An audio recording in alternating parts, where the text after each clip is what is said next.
O Brasil destrói indústria nacional como nenhum outro país no mundo, na história da humanidade. Agora chegou a vez da Embraer, empresa criada em 1953 por um alemão convidado do Exército Brasileiro, e ela tem cada vez mais ganhando espaço, né, em protagonismo mundial, tanto na parte de aviação civil, como também ganhando espaço agora na aviação militar. E há pouco tempo a Embraer lançou o KC-390, um cargueiro militar extremamente versátil e barato em relação aos seus concorrentes no mundo. E também o Brasil adquiriu a tecnologia e a possibilidade de fabricação dos caças Gripen, né, os suecos Gripen. Tende, né, a tendência seria da Embraer fortalecer o seu braço militar e trazendo benefícios ao país, ao Brasil. Talvez por coincidência, né, para os mais ingênuos, a Boeing, uma empresa americana praticamente subsidiada pelo Pentágono, né, pelo governo americano, se prontificou em querer fazer uma fusão para a expansão do mercado de aviões comerciais. E aí o governo brasileiro, passando por transformações, o governo brasileiro fragilizado, e com a entrada desse novo governo com essa tendência neoliberal, entreguista, que não vê maldade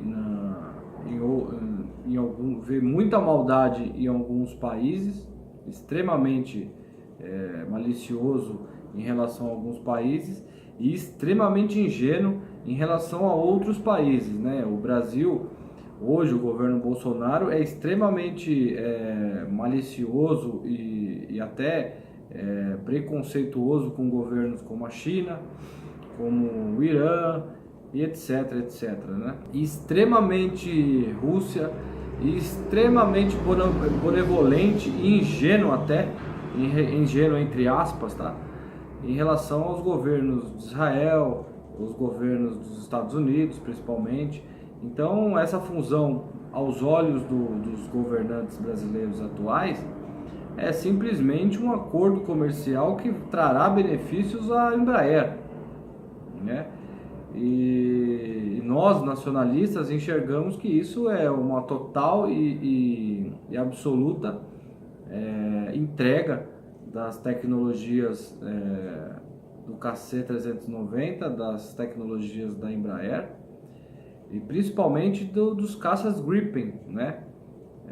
Se eu fosse sueco, eu cancelaria esse contrato devido ao acordo com a Embraer, porque praticamente a Suécia vai entregar, né, a tecnologia de mão beijada para os americanos. Então, toda a parte de aviônica, se eu fosse sueco, eu cancelaria essa negociação. E então a Boeing, ela vem com esse perfil que é o perfil americano, esse perfil predatório, que 80% ficará para o domínio da Boeing e 20% para a Embraer. Essa história não é novidade. Para quem nunca ouviu falar, procura na internet aí, é uma empresa nacional que foi destruída em 1993, criada nessa década de 50, né, que criou-se várias indústrias, que chama Ingesa.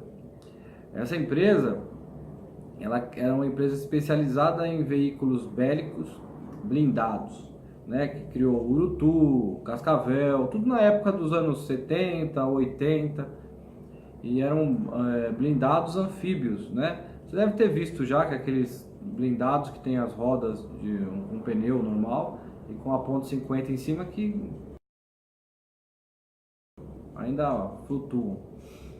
E o fim da Ingesa aconteceu quando a Ingesa criou um tanque de guerra chamado Osório. Tem um vídeo aqui no canal falando sobre isso. E esse tanque era um tanque extremamente moderno, criado pela Engesa. E o fim dele foi uma coisa irônica, que ele foi fazer uma demonstração nos Emirados Árabes, junto com um tanque americano, com um tanque inglês e com um tanque francês. E aí tinha a parte de artilharia. O Osório de 12 tiros acertou 8, o americano de 12 acertou 6, o inglês de 12 acertou 1 e o francês não acertou nenhum tiro de 12. E o governo americano congratulou o governo brasileiro, a Engesa. E por que foi o fim da Engesa pela criação desse veículo? Depois que passaram-se alguns meses desse treinamento, a Engesa começou a tentar comercializar esse veículo no mundo árabe, enfim, nos países de interesse por esse blindado. A Engesa, para criar esse veículo, investiu muito e simplesmente o governo americano fez um lobby gigantesco, né, impedindo a venda do Osório e colocando o tanque dele, dos americanos, no lugar. Então, com o investimento maciço em tecnologia desse tanque, criando um custo muito grande para a criação desse tanque, o Brasil não conseguiu vender para outros países esse veículo.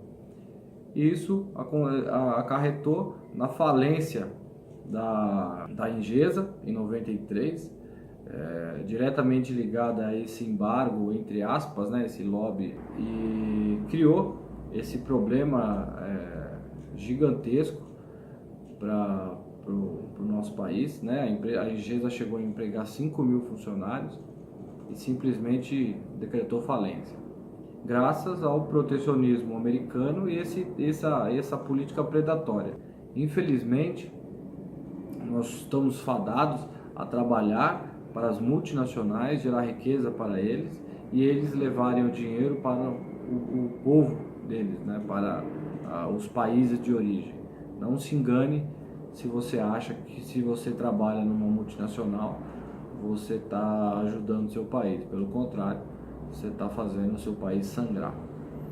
Eu sei que não é uma opção sua, que infelizmente precisamos trabalhar, mas isso é uma outra história e infelizmente quem deveria cuidar disso são os nossos governantes.